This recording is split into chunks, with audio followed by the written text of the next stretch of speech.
പറഞ്ഞിട്ടുണ്ടല്ലോ silent attack അല്ല, ആത്മഹത്യ ചെയ്തതാണ് ഇവൻ. അത് ഒത്തിരി നാൾ കഴിഞ്ഞല്ലേ പറയുന്നവർ. എന്നോട് അസുഖം കൊണ്ട് പറഞ്ഞാന്ന് വിചാരിച്ചു.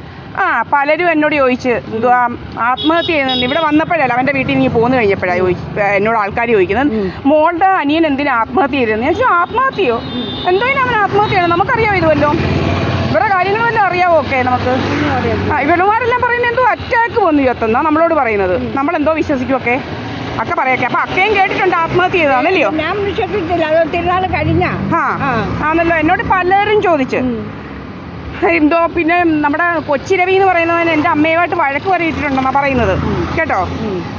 എന്നിട്ട് എന്താണെന്ന് വെച്ച് കഴിഞ്ഞാൽ ഇവളും ഈ ബിജു പി എന്ന് പറയുന്നവനുമായിട്ട് നല്ല ബന്ധം. അപ്പം ഞാൻ ബിജു പി എന്ന് പറയുന്നവനെ കല്യാണം കഴിച്ചു കഴിഞ്ഞ് ഇവനെയും കൂട്ടി ഞാൻ എൻ്റെ അമ്മ വീട്ടിൽ പോയി. വിരുന്ന് പോവല്ലോ കല്യാണം കഴിയുമ്പം. അപ്പോൾ അവിടെ ഉള്ള ഒരുത്തം പറയുവാണ്, എന്നോട് പറയുക, അന്നേരം നമ്മൾ ഒന്നും അറിയാത്ത കൊച്ചല്ലയോ ഒക്കെ, എന്തുവാ അനിയത്തി കയറി മണ്ഡപത്തിൽ ഇരുന്നേനെയല്ലോ, എന്തുവൊക്കെ ഇതിൻ്റെ അർത്ഥം? അതാ ഞാൻ ചോദിക്കുന്നത്, എന്തുവാ അതിൻ്റെ അർത്ഥം? എന്തുവാ? അക്കയോട് പറഞ്ഞാൽ ചെവിക്കുറ്റിക്ക് അടി കൊടുക്കുവോ അവന്? അനിയത്തിയെ കൂടെ പൊറുക്കാനാണെങ്കിൽ അവനങ്ങ് അനിയത്തി കെട്ടിയാൽ പോരായിരുന്നു. എന്നെ കെട്ടണോ? എന്നെ കെട്ടണോ അവന്?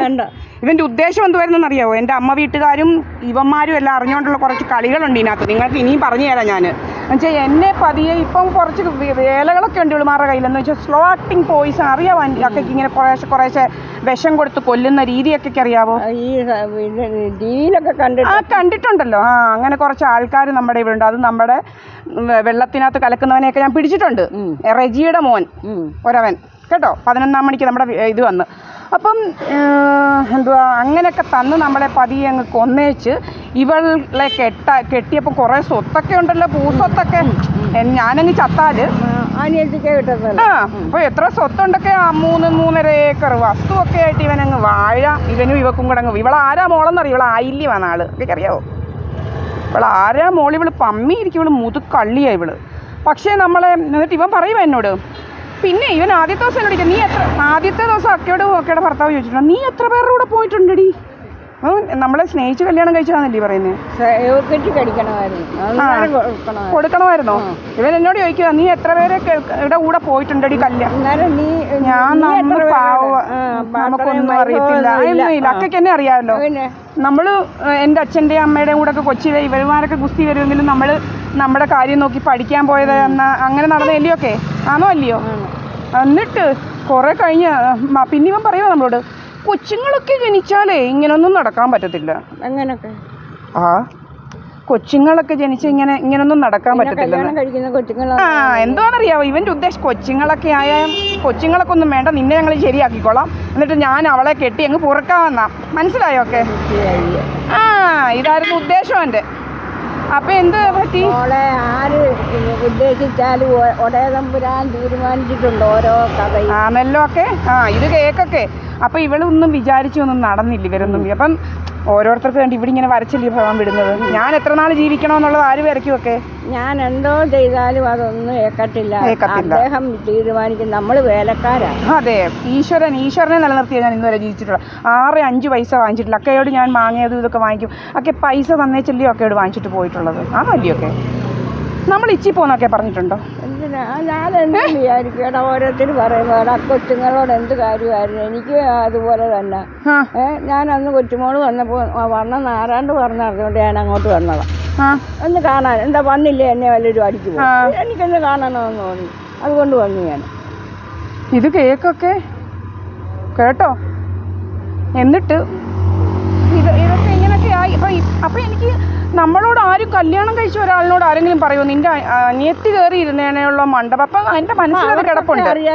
ഇതെല്ലാം അവരെല്ലാം കൂടെ ഉള്ള പ്ലാനിങ്ങാ. നമ്മളെ വരകവരുത്തിയിട്ട് ഇതെല്ലാം ആക്കി ഇവളുമാർക്കെല്ലാം ഇതാക്കാമെന്നുള്ള പ്ലാനിങ് ആയിരുന്നു. എന്നിട്ട് ഇതൊന്നും നടന്നു. രാജമ്മയെന്ന് പറഞ്ഞ ഒരുത്തി ഇവിടെ വന്നു നിന്നില്ലയോ?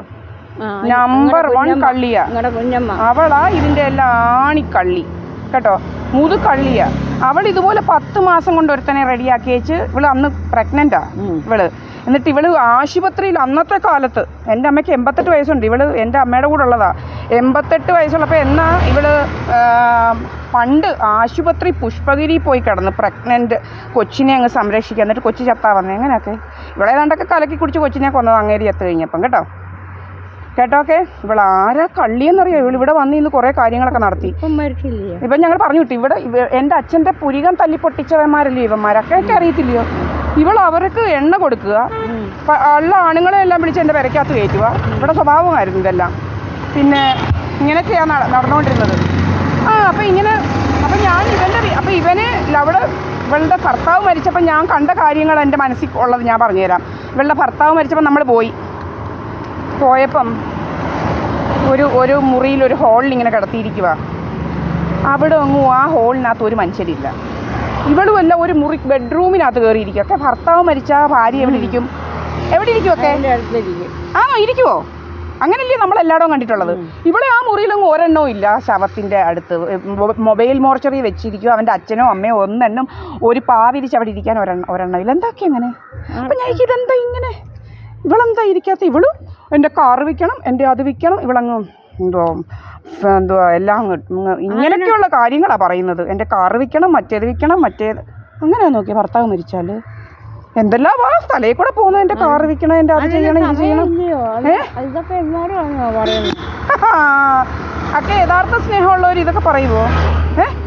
ഒരു കരച്ചിലും ഒന്നുമില്ല. കാറ് വിൽക്കുന്ന കാര്യമൊക്കെയാ പറയുന്നത്. മറക്കല്ലേ, ഞാൻ ഇനി കൊച്ചിന്റെ കാര്യം ചോദിച്ചിട്ട് കൊച്ച് എത്രലൊന്നും അല്ല, കൊച്ചു ഡിഗ്രി ഫൈനൽ ഇയറാ. കൊച്ചിന് ഇടുക്കിയാ എൻ്റെ കൊച്ച്. അവന്റെ തന്തയുടെ കൂടെ അല്ലേ നിൽക്കേണ്ടത്?